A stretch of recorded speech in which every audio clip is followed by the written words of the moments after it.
Primera carta de Timoteo, el capítulo 1, y quiero que ponga su atención allí en el versículo 15. Primera de Timoteo, el capítulo 1, versículo 15. Allí el apóstol Pablo va a empezar a dar un testimonio de lo que había sido su vida sin Cristo y cómo comenzó esa vida nueva en Cristo.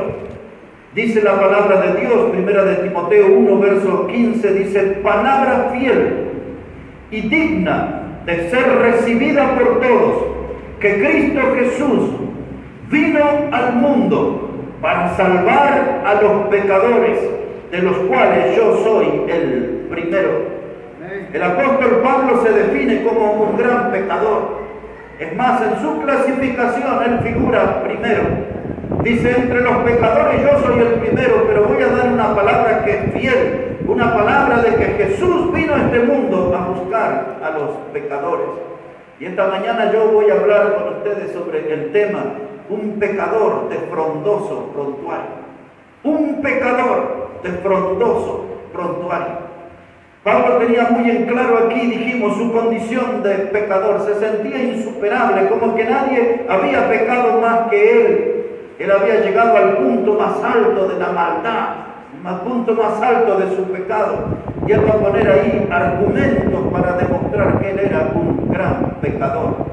Pero cuando hablamos de un pecador de frondoso prontuario, la palabra frondoso, cuando nos referimos, por ejemplo, a un árbol, se refiere a un árbol tupido, se refiere a un árbol con mucho follaje, un árbol que tiene abundante follaje, un extenso follaje. Pero si hablamos de la palabra frondoso, se puede hablar también en referencia a un legajo delictivo. Cuando hay un delincuente, dice: este tiene un frondoso prontuario, es decir, es una persona que tiene un libro, un documento que certifica la cantidad de delitos que tiene. Frondoso prontuario, tiene muchos delitos y ahí hay un documento que lo certifica. Es un criminal con el cual se han llenado muchas hojas con su delito, muchas hojas con su información criminal. Un pecador de frondoso prontuario. Pablo se está definiendo así. Había muchos delitos en su vida y él los va a empezar a confesar de a poco cuáles eran.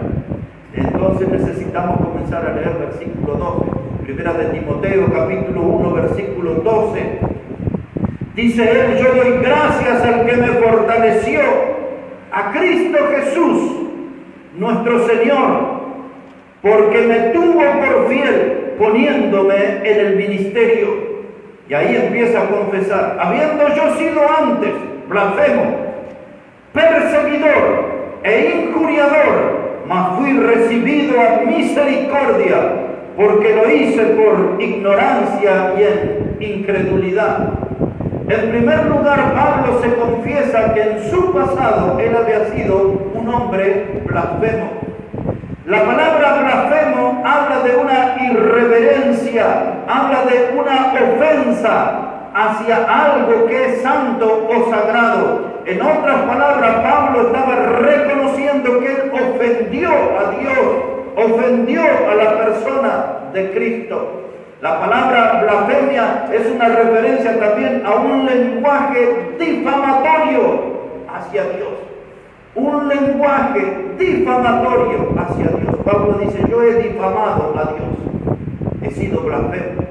Cuando el hermano Omar estaba leyendo recién en el libro de Génesis sobre cuando el diablo engañó a Eva, allí el diablo, la palabra, hermano, diablo significa calumniador. ¿Es eso lo que significa? Diablo significa calumniador, alguien que habla mal. Y allí en el huerto del Edén, el diablo blasfemó contra Dios, habló mal contra Dios. En esa expresión, cuando Eva le dijo: no podemos comer de ese fruto, el diablo le dijo: con que Dios dijo eso, dice: sí que podés comer. Dijo él: solamente que seréis como dioses. Pero Dios le había dicho: si comieres de él, ciertamente moriréis. Y el diablo puso en duda la palabra de Dios, difamó a Dios. El diablo, con esa expresión, él blasfemó contra Dios en el huerto del Edén. Lo injurió a Dios diciendo: no has dicho la verdad, no es que van a morir, si comen van a ser como Dios. ¿Entienden el concepto del blasfemo? De alguien que dice palabras ofensivas en contra de Dios. La segunda cosa que Pablo va a confesar como su delito, como su pecado, él dice que él era un perseguidor. Primero él dijo que fue blasfemo, en segundo lugar dijo que fue un perseguidor. Y ahora, hermanos, no pierda este capítulo porque vamos a volver aquí a 1 de Timoteo, pero vamos a mirar un poquito en el libro de Hechos de los Apóstoles, primero capítulo 8, para ver qué clase de perseguidor era Pablo. Él se define, se confiesa como un perseguidor. Y en Hechos capítulo 8 aparecen las primeras informaciones de qué clase de perseguidor había sido él. Nótelo conmigo, por favor, Hechos 8, verso 1. Dice, aquí habían matado a Esteban, ¿se acuerdan? El joven predicador había sido apedreado. Y dice, y Saulo consentía en su muerte, en la de Esteban. Y aquel día hubo una gran persecución contra la iglesia que estaba en Jerusalén. Todos fueron esparcidos por las tierras de Judea y de Samaria, salvo los apóstoles.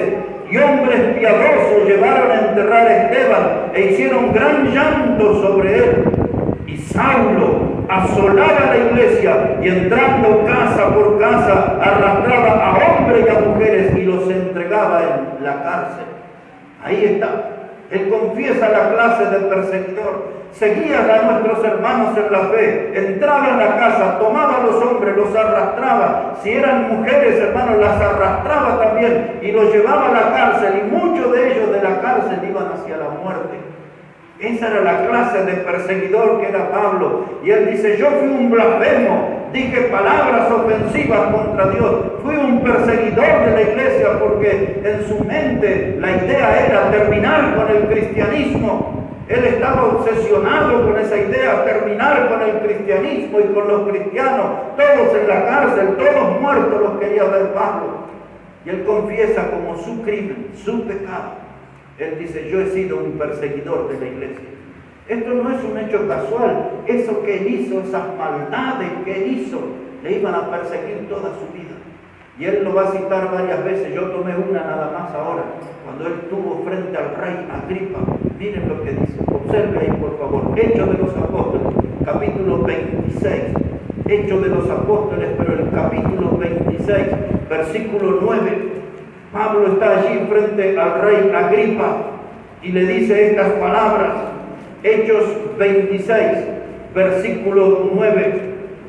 Dice Pablo, yo ciertamente había creído mi deber hacer muchas cosas contra el nombre de Jesús de Nazaret, lo cual también hice en Jerusalén. Yo encerré en cárceles a muchos de los principales sacerdotes y a muchos de los santos, habiendo recibido poderes de los principales sacerdotes, y cuando lo mataron, yo di mi voto. O sea que él estuvo de acuerdo. Cuando mataron a Esteban el predicador, dice, yo di mi voto, yo apoyé esa muerte. Él está confesando, hermano, qué clase de perseguidor era. Dice versículo 11, muchas veces castigándolos en toda la sinagoga, los forcé a blasfemar, y enfurecido sobremanera contra ellos, los perseguía hasta las ciudades extranjeras. Ese era el crimen, el delito de Pablo. Persiguió a los cristianos, entró en las casas y aún en las sinagogas donde se leía la palabra de Dios, él entró, dice, y los forcé a blasfemar. Los golpeaba, los insultaba, porque ese es el tercer delito que él confiesa. Y él dice, habiendo sido yo injuriador, blasfemo, perseguidor e injuriador. Y esa palabra, hermano, injuriador quiere decir insultador, despreciador. Así que cuando él agarraba a los hermanos, hombres y mujeres, y los arrastraba, los golpeaba, los forzaba a blasfemar, los insultaba con las palabras más groseras, más ofensivas. Ese era Pablo, un hombre, un pecador de frondoso prontuario. Por eso empezamos a comprender, porque él dice, cuando yo reviso mi vida, mi historial, tengo que reconocer que entre los pecadores yo soy el primero, dice. Yo soy el primero. Un hombre que había caído en la degradación, en lo más bajo del pecado. Este hombre era Pablo, y él comienza aquí a confesar. Pero en primera de Timoteo, donde le dije que no abandonen, volvemos allí para ver algo grandioso que él nos cuenta en el verso 16. Primera de Timoteo, capítulo 1, dice allí la palabra de Dios, hermano. Dice la palabra, verso 16, pero por esto fui recibido a misericordia, para que Jesucristo mostrase en mí, el primero, toda su clemencia, para ejemplo de los que habían de creer en Él, para vida eterna. Dice ahora Pablo, dice, fui recibido a misericordia. Es decir, a pesar de todo lo que yo hice, de todo el daño, de todas mis maldades, Dios me trató con misericordia. Dios me mostró de su amor. Y aquí aparece una palabra preciosa, la palabra clemencia. ¿La notó esa? Dice, allí dice, para que Jesús mostrara en mí toda su clemencia, es decir, todo su amor, toda su capacidad para perdonar, la amplitud del perdón de Dios. Ahí está la palabra clemencia. Eso mostró Jesús, a pesar de todo lo que yo he hecho, a pesar de todo lo que soy, el primero entre los pecadores. Cristo mostró su clemencia, Él mostró su amor para conmigo. ¿Sabe qué está asegurando ese texto, mis hermanos? Ese texto asegura a todo pecador, hermano, que venga a Cristo nunca va a ser rechazado. No importa cuál es su pecado. ¿Qué es su pecado? ¿Es un pecado de inmoralidad? ¿Es un pecado de idolatría? ¿Es usted un estafador? ¿Es usted un adicto? No importa cuál es su pecado. Aquí Pablo nos está mostrando que Cristo, hermano, es grande su misericordia, es enorme su clemencia. Y el mismo Señor Jesús dijo en Juan 6:37 que todo el que a mí viene no le echo fuera. Este pasaje, hermano, abre las puertas. Es una gran invitación para los grandes pecadores de venir a disfrutar y experimentar el amor de Dios, el perdón de Dios, la misericordia de Dios, la clemencia de Cristo por el pecador. Cuando usted mira su legajo, su historial criminal, pecaminoso, porque bien dijo el hermano citando Efesios 2:1, todos nosotros, dice la Biblia, estamos muertos en delitos y pecados. Todos nosotros estamos muertos en delitos y pecados. Y venimos ahí con nuestra hoja, venimos ahí con nuestro libro y vemos todos esos pecados horrendos, pecados que cometimos en hechos y pecados que los cometimos de pensamiento, porque esos son graves y son dolorosos, son tortuosos nuestros pecados de pensamiento. Muchas veces nuestra mente lo más parecido a un basural, está toda contaminada, putrefacta, llena de pensamientos malos que la gente nunca se entera, pero Dios lo tiene registrado y eso nos hace, nos convierte en un criminal de frondoso prontuario. Pero Dios tiene su amor, Dios tiene su misericordia para mostrar. A veces cuando yo leo esto, pienso, mis hermanos, digo, yo estoy para competir con Pablo. Cuando yo repaso mi historial, 57 años de vida, tanto he pecado, hay tanto pecado en mi vida. Por eso, como dijo Pablo, hoy yo estoy aquí frente a ustedes, y él dijo ahí en ese versículo 12, le doy gracias a Dios que me fortaleció y me tuvo por digno y me puso en el ministerio. Una persona indigna, una persona con pecado no puede estar llevando el mensaje de la palabra de Dios, pero el apóstol Pablo dice, Dios me tuvo por fiel y me puso en el ministerio, a pesar de toda mi historia, a pesar de esta confesión triste y pecaminosa que estoy haciendo, dice, Dios me miró, me tuvo por fiel y me puso en el ministerio. ¿Sabe que todos deberíamos agradecer a Dios que estamos aquí en su casa? Porque de algún lugar nos sacó, de algún lugar de pecado, de algún lugar de perdición, de algún lugar donde reinaba o rondaba la maldad, de algunos de esos lugares seguro Dios nos sacó a cada uno de nosotros y ahora nos tiene aquí. Pero hermano, no solamente hay grandes hombres pecadores, hay grandes mujeres pecadoras que Dios también las usó, mujeres de frondoso prontuario. Hace algunos años atrás, al pasar aquí nomás, hubo un crimen tremendo sobre un periodista aquí, muy conocido. Y después en las líneas de investigación iban de un lugar a otro y un día se llegó a la ciudad de Mar del Plata y llegó hacia una mujer que era conocida como Pepita la Pistolera, con los años se descubrió que ella no tuvo nada, que ya murió esa señora, pero era Pepita la pistolera. ¿Y sabe cuántas hay así? Y usted dice, mujeres, mire, muy elegantes, tan bonitas, pero el historial pecaminoso que esconden es tremendo. Les hablaré de algunas de ellas. Hombre, vamos a hablar de mujeres ahora. Les llevaré al Evangelio de Mateo en el capítulo 1. Evangelio de Mateo, capítulo 1. Y mientras van en búsqueda de Mateo, capítulo 1, les cuento que esto que vamos a ver son personas que estaban en el árbol genealógico del Señor Jesucristo. Las personas, los nombres que aparecen aquí, es el nombre de personas que pertenecieron a la familia de Cristo, al árbol genealógico de Cristo. Entre comillas, digamos, mire qué nenas vamos a encontrar aquí.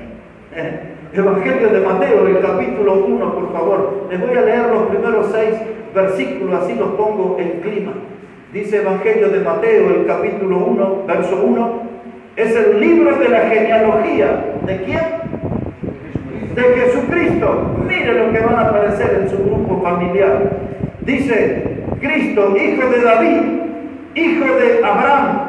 Abraham engendró a Isaac, Isaac a Jacob y Jacob a Judá y a sus hermanos. Judá engendró de Tamar a Fares y a Sara, Fares a Esrom y Esrom a Aram. Aram engendró a Aminadab a Nazón y Nazón a Salmón.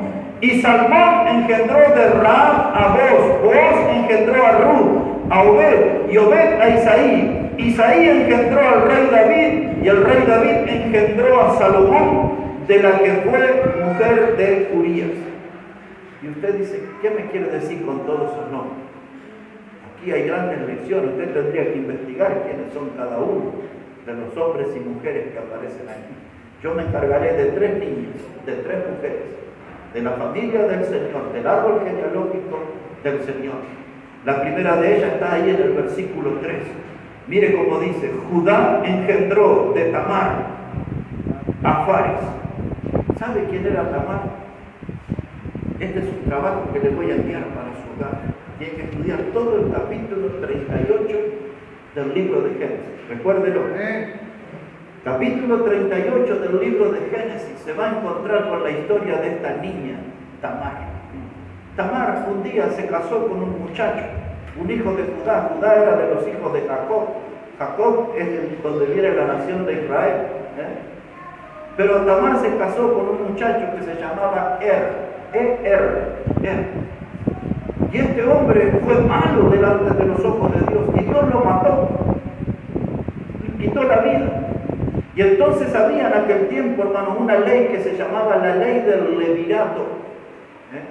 Entonces, por ejemplo, si alguien estaba casado conmigo y yo moría, mi hermano siguiente se tenía que casar con mi esposa. Eso era la ley. Y cuando tuvieran el primer hijo tenía que llevar el nombre del muerto. ¿Entienden, hermano? Si una mujer quedaba viuda, tenía que casarse con el hermano del muerto. Y el primer hijo que tuvieran con el hermano del muerto tenía que llevar el nombre del muerto. Y esta mujer, Tamar, se casó con el segundo, murió su esposo, Dios lo mató. Y se casó con el segundo, se llamaba Onán. Y este hombre, Onán, era malo delante de Dios. Y entonces él no quería darle hijos porque no quería levantarle descendencia a su hermano muerto. Y entonces este hombre, Onán, tiene que leer ahí la historia. Y tiene muchos detalles indecorosos. Y Dios decidió y lo mató a Onán también. Y ahora Judá tenía un tercer hijo, se llamaba Sela o Selá, y era menor. Y entonces Judá, cuando vio que sus 2 hijos murieron, le dijo a Tamar, le dice, ¿por qué no vas a la casa de tus padres y te vistes de luto y esperas a que mi hijo Selá cumpla la mayoría de edad y te lo voy a dar como esposo? Eso era la ley, hermano, era ley. Y así hace Tamar, se va a la casa de sus padres. Pasó algún tiempo y la esposa de Judá muere. Pero Tamar pensaba que nunca le iban a dar a Selá como esposo. Y entonces cuando Tamar se entera que su suegra muere y viene a la ciudad Judá, ella se pone un velo, se disfraza como prostituta y se sienta en la puerta de la ciudad. Y cuando viene Judá y la ve a ella, Judá quiso tener relaciones con ella y lo tuvo, pero nunca supo quién era, porque ella estaba toda cubierta. Y resulta que cuando Tamar le dice, estoy dispuesto a tener relaciones contigo, pero tienes que darme algo. Y ella le dijo, Judá, dice, yo te voy a dar un cabrito. Mire qué historia, tienes que leer todo eso ahí. Digo, yo te voy a dar un cabrito a cambio de sexo. Y ella le dijo, pero mientras me mandas el cabrito, quiero tener una prueba de que vas a cumplir. Mujer astuta. Y le sacó un sello y un báculo, como un bastón. Y entonces tuvieron relaciones y Tamar quedó embarazada de su suegro. Una relación incestuosa, mire qué pecado grave. Y pasado el tiempo, Judá quiso enviar el cabrito y descubrieron que Tamar estaba embarazada. ¿Y sabe qué dijo Judá? Vaya y quémenla, prendan a fuego, quémenla. Y entonces cuando descubren que Tamar estaba embarazada y le van para matarla, ella le dice, espera un momento, dice, el hijo que yo tengo es el dueño de este báculo y de este sello. Qué tremendo. Y cuando vieron eso, bueno, después tienen que leer el final de la historia ustedes, pero no la matan a Tamar. Pero esa mujer con esa vida, con esa mancha en su prontuario, estaba en el árbol genealógico del Señor Jesucristo.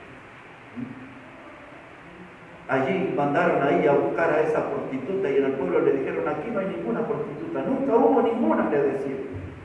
Hasta que llegaron a descubrir que la mujer que había hecho esa era Tamar. Y Tamar, con todo lo que hizo, ella está en el árbol genealógico del Señor Jesucristo. Le hablaré de una segunda niña. Miren qué linda chica. Le llevaré al libro de Génesis, de Hebreos. No salgas de aquí, por favor. Pero esta aparece aquí, dice la palabra de Dios aquí. Esta mujer se llama Rahab. Versículo 5 dice, Salmón engendró a Rahab y Rahab a Boz.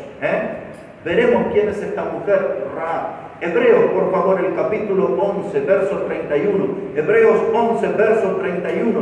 Mire cómo dice la palabra de Dios. Ya habían pasado siglos, hermanos, siglos que Rahab había muerto. Y miren cómo es recordada ella. Hebreos, el capítulo 11, verso 31. Dice allí la Biblia, por la fe, Rahab, ¿qué cosa era?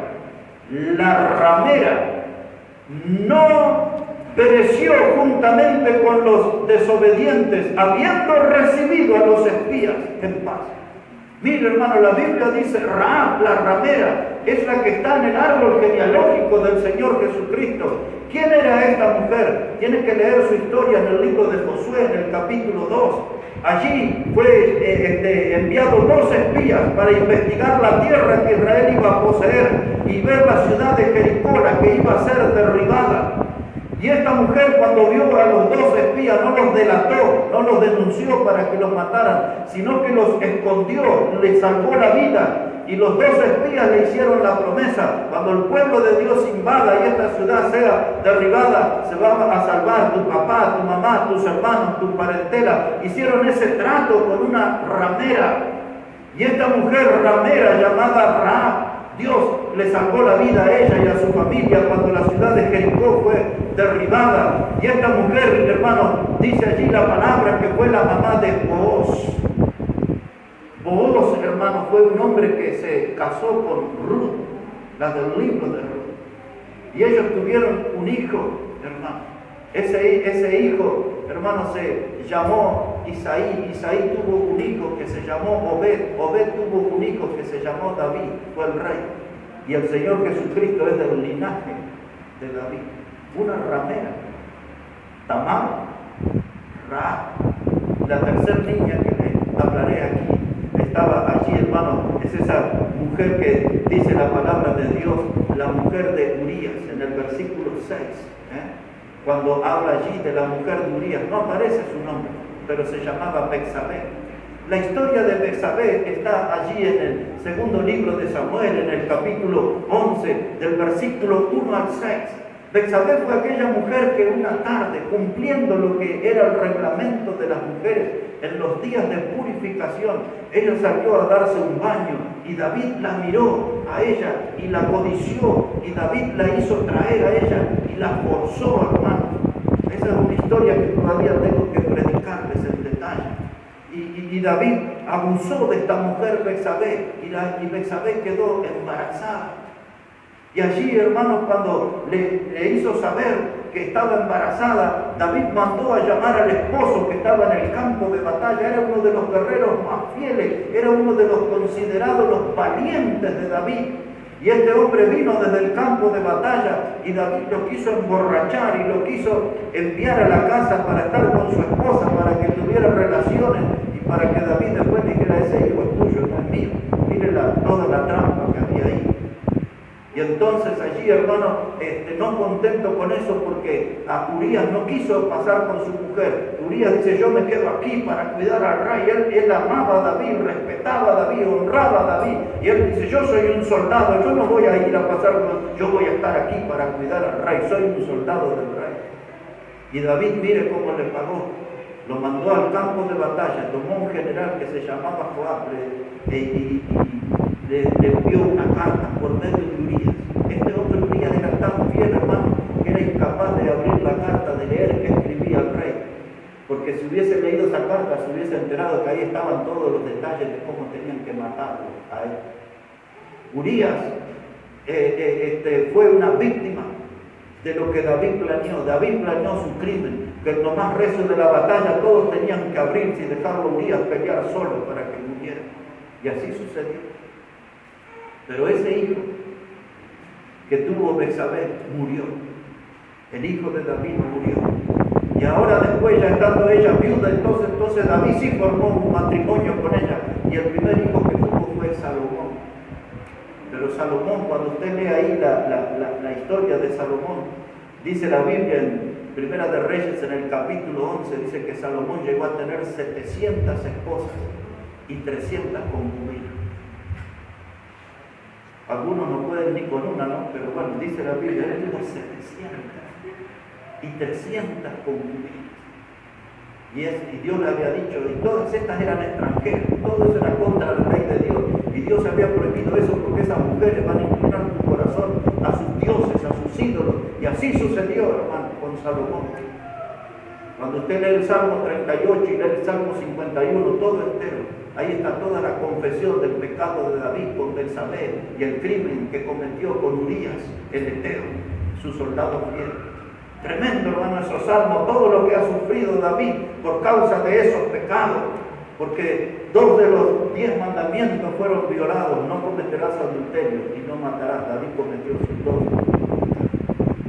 Hermanos, pecadores, confrontosos, prontuarios, y hombres y mujeres que Dios les utilizó grandemente. Esta mujer Tamar, esta mujer Rahab, figura entre las heroínas de la fe.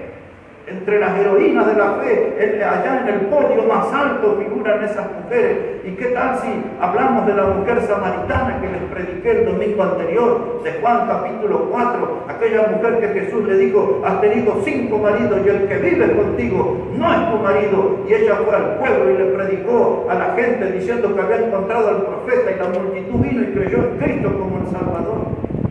Dios eligió y usó a esas mujeres de mala vida para hacer grandes cosas. Y aquella mujer que fue sorprendida en adulterio, y todos estaban con sus piedras listas, Juan capítulo 8, para matar a esa mujer que estaba allí, desnuda, en acto de adulterio. Y Jesús se acercó y le dijo a aquella mujer: ¿dónde están los que te condenan? Ni yo te condeno, vete y no peques más. Pablo dice: Dios me perdonó, Cristo mostró su clemencia. Entre los pecadores yo soy el primero. Hombres de frondoso prontuario, mujeres muy pecadoras de frondoso prontuario, gustaron del amor de Dios, del perdón de Dios, de la salvación de Dios, y pasaron a ser instrumentos de Dios, hermano. Y eso nos abre a nosotros toda una puerta inmensa para entender, hermano, de que aunque somos grandes pecadores, Dios también puede usarnos grandemente. Su perdón es grande, su misericordia es grande, su amor es grande. No importa cuáles son los delitos, el pecado que forma parte de mi frondoso prontuario, Dios me quiere usar. Ahí están los hechos de la Biblia para demostrar. Es decir, que no tenemos ninguna excusa de decir, no, pero Dios, yo no trabajo, yo no hago esto para Dios porque no soy muy bueno, no soy muy fiel, no soy... Y esta gente que... Y Dios les usó grandemente y los tuvo hasta en el árbol genealógico del Señor Jesucristo. Tremendo, hermano, el amor de Dios, la misericordia de Dios, hermano. Y ahora le quiero explicar esto.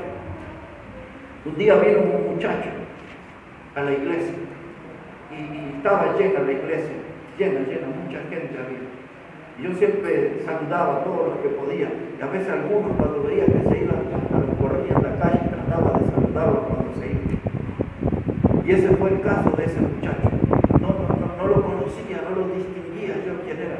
Y entonces cuando lo alcanzo ya en la calle, le doy la mano y le dije, me gustó que vinieras a la reunión hoy. Fue tu primera vez. Y él me mira y me dijo, pastor, dice, ¿no me reconoce? Y le digo, no, la verdad que no. Y fuimos ahí a la vereda y nos recostamos en la pared de la iglesia. Y él me dijo, cuando yo era un niño, yo venía aquí a la escuela dominical, yo me acuerdo sus sermones, sus prédicas sobre el cielo, sobre el infierno. Yo no lo podía saber quién era. Y él me dijo, pero yo me revelé a la palabra. Cuando tenía 15 años yo dejé de venir, caí en la cárcel, salí, volví a caer. Y ahora salí, dice, y no quiero volver más a la cárcel, nunca más. Un muchacho tenía menos de 30 años. No quiero volver nunca más a la cárcel. Y yo vine porque quería saber si me iban a recibir en esta iglesia. Yo estaba conmocionado, pero me acuerdo lo que le dije y fueron estas palabras. Aquí las puertas están abiertas para vos. Este no es un club de santos, este es una comunión de Dios. Y aquella iglesia y esta iglesia es la misma cosa. No somos un club de santos, somos una comunión de pecadores, redimidos por Cristo, salvos por su gracia, somos herederos de la vida eterna, miembros de la familia de Dios, somos pecadores, quizás estamos entre los primeros, pero Cristo mostró su clemencia, su misericordia, su perdón y nos salvó y aquí estamos, mis hermanos. Algunos quizás pudiera definir a la iglesia como un hospital, mis hermanos, donde hay pecadores en proceso de recuperación. A veces la iglesia parece eso, un hospital con pecadores en proceso de recuperación. En otras palabras, no me pida que sea perfecto, pero Dios me está mejorando. Estoy en un proceso de recuperación. Ya voy a tener la plenitud de mi santidad. Estoy aprendiendo de la palabra de Dios. Cada sermón me aporta una enseñanza, una lección. Cada sermón me enriquece. Cada sermón me motiva a abandonar el pecado. Cada sermón me anima a ser más santo como Dios es santo. Aquí estamos en un hospital, hermano, donde hay pecadores en proceso de recuperación. No se estanquen, avancen, mejore cada día. Cuanto más sabe de la Biblia, más aplíquelo a su vida. Ir, hermano, con dos pasajes ya finales. No sé qué pasó, pero ya estamos como terminando. Y busque ahí en su Biblia, por favor, el Evangelio de Lucas, el capítulo 5. Evangelio de Lucas en el capítulo 5. Mire cómo dice la palabra del Señor, el Evangelio de Lucas, el capítulo 5, versículos 31 y 32. Es el Señor Jesucristo el que está hablando allí. Y mire las palabras que dice Lucas 5, verso 31. Dice, respondiendo Jesús, les dijo, los que están sanos no tienen necesidad de médico, sino los enfermos. No he venido a llamar a justos, sino a pecadores al arrepentimiento. Oh, hermano, a veces predicamos a la gente y le decimos, dice Dios que todos somos pecadores, y enseguida se dice, pero yo no soy pecador, yo soy buena persona. No, Dios dice, todos somos pecadores y por cuanto todos pecamos estamos destituidos, separados de la gloria de Dios, de la presencia de Dios. Es el pecado lo que nos aleja, nos distancia de un Dios que es santo. Hay muchos que se creen justos, que se creen grandes personas, pero Dios dice que el corazón del hombre es engañoso y perverso. Amén. Wow, mis hermanos. Y Jesús dice, yo no vine a buscar a justos, yo vine a buscar a pecadores, al arrepentimiento. Y de eso tenemos que estar agradecidos, que un día el amor de Cristo nos encontró y nos llamó y nos perdonó y nos salvó y nos regaló una vida que es eterna. dice Pablo, entre los pecadores yo soy el primero, yo soy el primero. Fui un blasfemo, fui un perseguidor de la iglesia, fui un injuriador del nombre de Dios. Pero Él me tuvo por fiel y mostró su clemencia en mí, su amor en mí.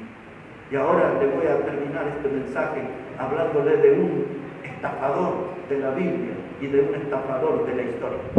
Dos hombres para terminar.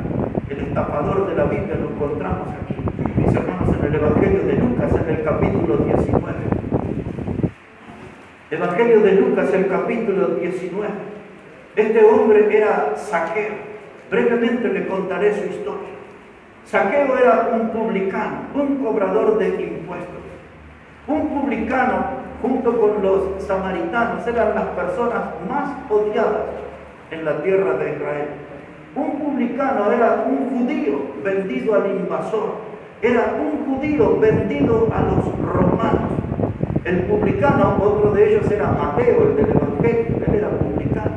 Eran personas que se sentaban a una mesa y venía la gente a pagar los impuestos. Y entonces venía uno a pagar un impuesto, un peso, y el publicano le decían, son 2. Y dice, no, pero mire que es uno, son 2, señor. Y se quedaba con una parte para él. Era un estafador. Y este era Zaqueo. Y no solamente que era un estafador y que era una persona odiada por su gente, encima era petizo. Y usted ve que los petizos siempre quieren ser más grandes que otros, ¿no?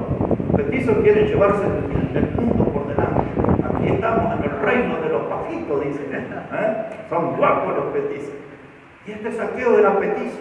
Y Jesús vino allí, hermano, y él tenía deseo de ver a Jesús, de quien se escuchaba que había hecho tantos milagros y tantas cosas maravillosas, y se escuchaban frases y sermones maravillosos acerca de él, y él quería ver a Jesús, pero era petizo. Así que dice la Biblia que se subió a un árbol, un sicómoro, y dice que desde allí lo vio a Jesús, desde allí estaba él mirándolo a Jesús. Ese es el trasfondo, y mire lo que sucedió. Aquí Lucas, el capítulo 19, dijimos, dice la palabra de Dios ahora, versículo 5, Lucas 19, 5, cuando Jesús llegó a aquel lugar, mirando hacia arriba le vio y le dijo, Zaqueo, date prisa, desciende, porque hoy es necesario que pose yo en tu casa. Y entonces él descendió a prisa y le recibió gozoso.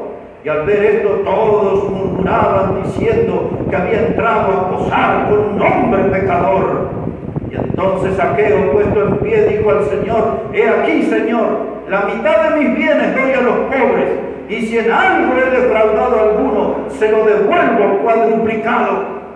Después le dijo, hoy ha venido la salvación a esta casa, por cuanto él también es hijo de Abraham, porque el Hijo del Hombre vino a buscar y a salvar que se había perdido. Ahí está. Zaqueo quería mirar a Jesús, pero Jesús lo vio primero. Y le dijo, Zaqueo, baja. Sí, por su nombre lo sacó así contigo, petizo, baja. Porque voy a ir a tu casa. Voy a ir a tu casa. Y la gente enseguida, sin demora, empezó a murmurar, ¿cómo él va a ir a la casa de un pecador? Este es un estafador, este sabemos que hace fraude, este es un aprovechador. ¿Cómo va a ir a la casa de él? Y dijo Jesús, voy a ir a tu casa, porque hoy la salvación ha venido a tu casa. El Hijo del Hombre no vino a buscar a justos, sino a pecadores, al arrepentimiento. Y fue a la casa del peor hombre, del que tenía la peor fama. Y este hombre, hermano, conmovido por la presencia de Jesús, y que él iba a tener que empezar una vida nueva, abandonar su pecado, él iba a tener que abandonar su pasado, él iba a tener que dejar atrás aquellos delitos que formaban parte de su frondoso prontuario como pecador. Le dijo Jesús, una cosa te prometo, si a alguien he estafado, yo le voy a pagar por cuadruplicado. ¿Sabe la fila que se armó, hermano? Una fila de todos venían, porque ese hombre había estafado a medio mundo. Y dice, la mitad de todo lo que tengo, bien hecho o mal hecho, yo se lo voy a dar a los pobres. En otras palabras, él dice, escuchándote, teniéndote, Señor, aquí, ya no quiero saber nada con lo material, con lo que me ata la tierra. Yo quiero una vida nueva, una vida espiritual. Yo quiero andar produciendo tesoros en el cielo. Ya le doy la mitad de los bienes a los pobres. Todos los que los estafé, vengan, hagan fila, saquen el número. Les voy a dar por cuadruplicado a todos. Esa es la evidencia de una vida nueva, de un salvo. Alguien que deja todo su pasado y comienza a vivir una vida nueva con Cristo. Y el Señor Jesucristo dijo con claridad: el Hijo del Hombre vino a buscar y a salvar. Estaba perdido. Mis hermanos, todos nosotros estábamos perdidos en el pecado. Todos nosotros, hermanos, nos rebasaba, nos cubría el pecado en nuestra vida. Ese pecado que lastima, que hiere, esos pecados que producen dolor, que producen vergüenza, pecados que producen grandes escándalos. Cristo vino y nos limpió y nos perdonó todos nuestros pecados. Pero ¿sabe qué, hermano? En esta mañana deberíamos recordar nosotros el sentido de estar perdidos y comprender que hoy nosotros estamos firmes, estamos salvos, pero hay muchos que todavía están perdidos. Están sufriendo la tortura del pecado. Un pecado que le lastima, que le carcome hasta los huesos. El pecado que va devorando aún las vidas jóvenes, hermanos. Y nosotros tenemos que dar este mensaje, anunciar este mensaje. El Hijo del Hombre, Jesucristo, vino a buscar y vino a salvar a los que estaban perdidos. ¿Se siente santito, muy puro? Para usted no, pero el que se siente pecador. Por eso cuando yo cito al fundador del Ejército de Salvación que gritaba: vayamos por las almas y vayamos por las peores. Mis hermanos, Cristo vino a buscar y a salvar a los que estaban perdidos. Esta es la última historia de la Biblia.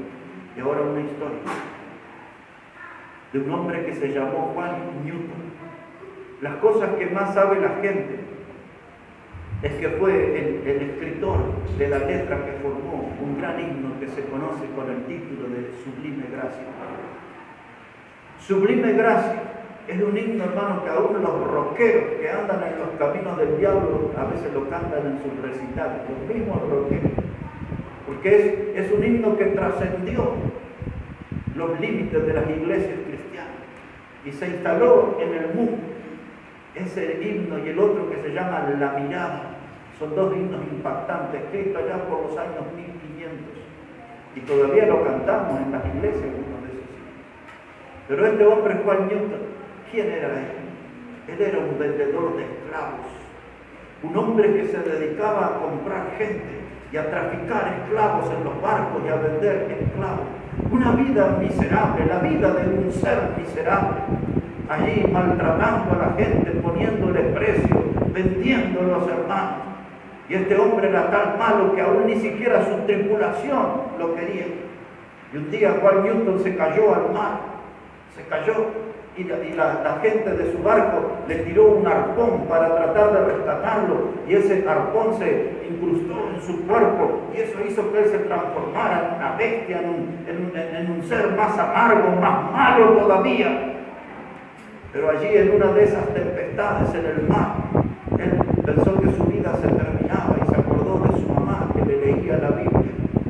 Y allí él fue y escribió una letra preciosa que fue parte de un sermón. Eso pocos saben que ese himno no fue escrito como himno, fuera un sermón que él escribió. Y allí está esa letra que dice: sublime gracia del Señor. Dice: sublime gracia. Dice del Señor que a un infeliz salvó. Y un día vino alguien y le dijo a Juan Newton: ¿por qué no cambia esa palabra? Esa palabra es muy fuerte, un infeliz salvó. Y él dijo: nunca me cambie esa palabra, porque ese era yo antes de conocer a Cristo. Era un ser infeliz. Sublime gracia del Señor que a un infeliz salvó. Fui ciego y Él me hizo ver. Le dio una vida nueva. Ese hombre Juan Newton sirvió al Señor, sirvió como predicador. Y una de las cosas que él dijo antes de morir, él dijo: no quiero dejarles aquí para ser recordado por mi pasado. Quiero ser recordado por mi legado. No quiero ser recordado por mi pasado. Un hombre, un pecador defraudoso, frontario. Quiero ser recordado por mi legado, por lo que estoy dejando ahora, por la vida nueva en Cristo. por el corazón agradecido a Cristo, mi Salvador, que me perdonó tremendos pecados, horrendos pecados de mi vida. Él me perdonó, Él me salvó, sublime gracia del Señor, que un infeliz salvó.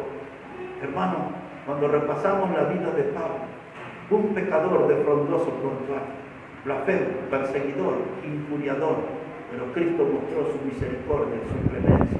Cuando pensamos en esas mujeres y en la vida oscura que tuvieron, una vida de pecado como la de Tamar, como la de Rahab, una vida de pecado, hermano, como la que llevó la mujer adúltera, la mujer samaritana, una vida como la de Betsabé. Dios utilizó a esas mujeres que fueron manchadas, contaminadas por el pecado y les dio un lugar importante en la historia, porque esas mujeres también tomaron la decisión de vivir una vida agradecida al amor de Dios, a la misericordia de Dios, al perdón de Dios.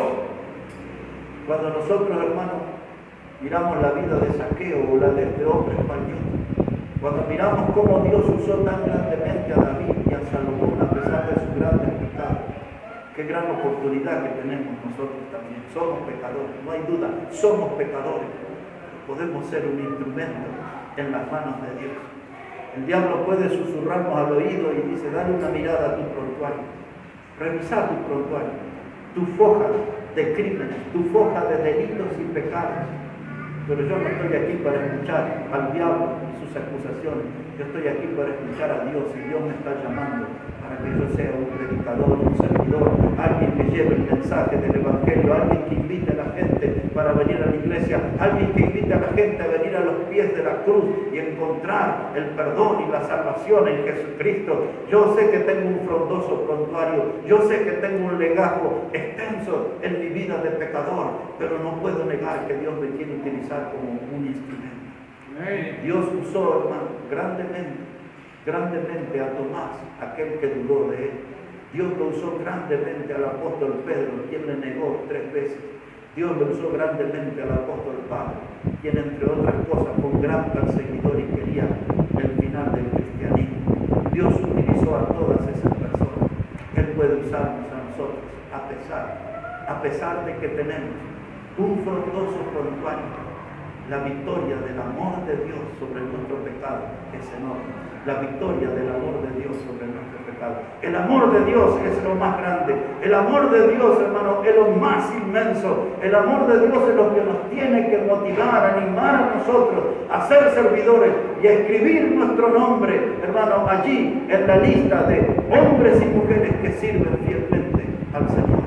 Hay una gran oportunidad y es esa la que debemos aprovechar. A pesar de nuestros frondosos prontuarios, Dios viene a darnos esa oportunidad de usarnos grandemente para la gloria y para la honra de su santo nombre. Vamos a orar al Señor.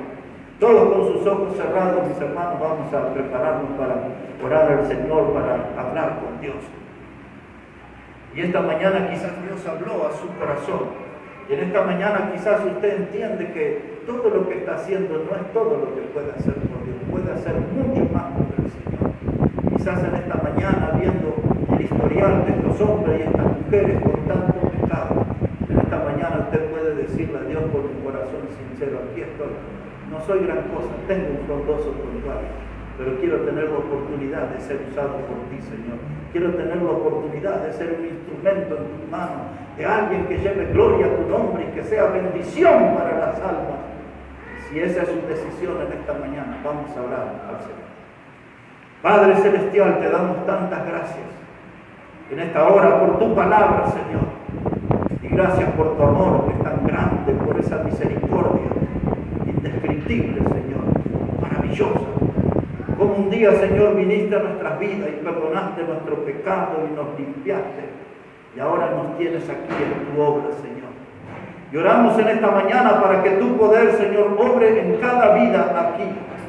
Y que puedan despertar decisiones, Señor, decisiones que cambien el rumbo de nuestra vida, que nos acerquen más a ti, que nos transformen en hombres y mujeres más obedientes, más fieles a ti, que podamos ser más fructíferos, Señor, para tu gloria, que podamos mostrar un corazón agradecido, reconociendo la gran misericordia y la gran clemencia que Jesucristo mostró por cada uno de nosotros. Obra en cada una de nuestras vidas, Señor. Obra en las decisiones que debemos tomar. Y todo esto lo pedimos en el precioso nombre del Señor Jesucristo. Amén y amén. Hermano Josué.